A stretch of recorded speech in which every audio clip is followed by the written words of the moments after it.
И полицаецот кој наредува пајакот да го дигне Поршето на Срđan Керем е по дисциплинска постапка во МВР, по инцидентот кога припадници на 6-та управа го лажеа дека приватниот джип е службено полициско возило.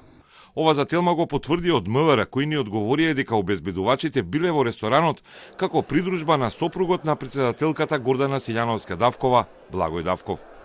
Полициските службеници биле ангажирани за обезбедување на лице поврзано со председателката Гордана Силјановска-Давкова, конкретно нејзиниот брачен другар, кој во моментот бил присутен во угостителски објект. Активноста на полициските службеници е во рамки на редовните мерки и надлежности согласно уредбата за обезбедување на личности и објекти.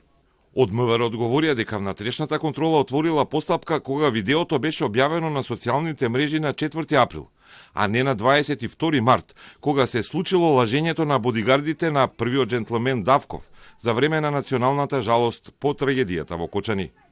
Во првичното соопштение на МВР го немаше третиот полицаец кој е во придружба на пајак службата, а според МВР наредил да се крене Поршето на Керем откако утврдил дека е приватно и дека колегите го лажеле.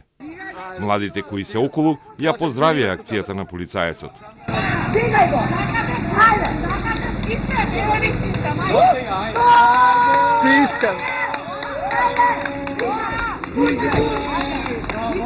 Но МВР и внатрешната контрола сега тврда дека и тој сторил потешко кршење на работниот ред и дисциплина, без многу детали што конкретно направил и дали им го предал Поршето после носењето во депото.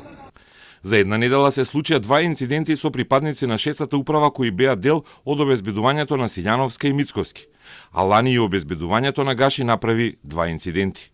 Во 6-та управа мора да се регрутираат обучени професионалци, а одговорност треба да сносат тие што поставуваат погрешни и криминогени луѓе да ги штитат невисоките државни функционери, порача пензионираниот полициски началник Љубомир Ѓурчевски. Значи, некој треба да сноси одговорност и на повисоко ниво во Бирото за јавна безбедност на Министерството за внатрешни работи, од каде што овие лица се нели вработени, односно се одговорни пред директорот.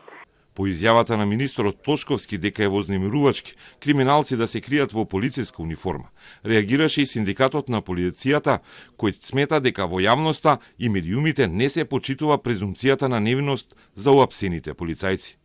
Во раководството на синдикатот на полиција е притворениот припадник на 6-та управа за кого обвинителството соопшти дека продавал полициски службени тајни, а истовремено бил во обезбедувањето на премиерот Мицковски.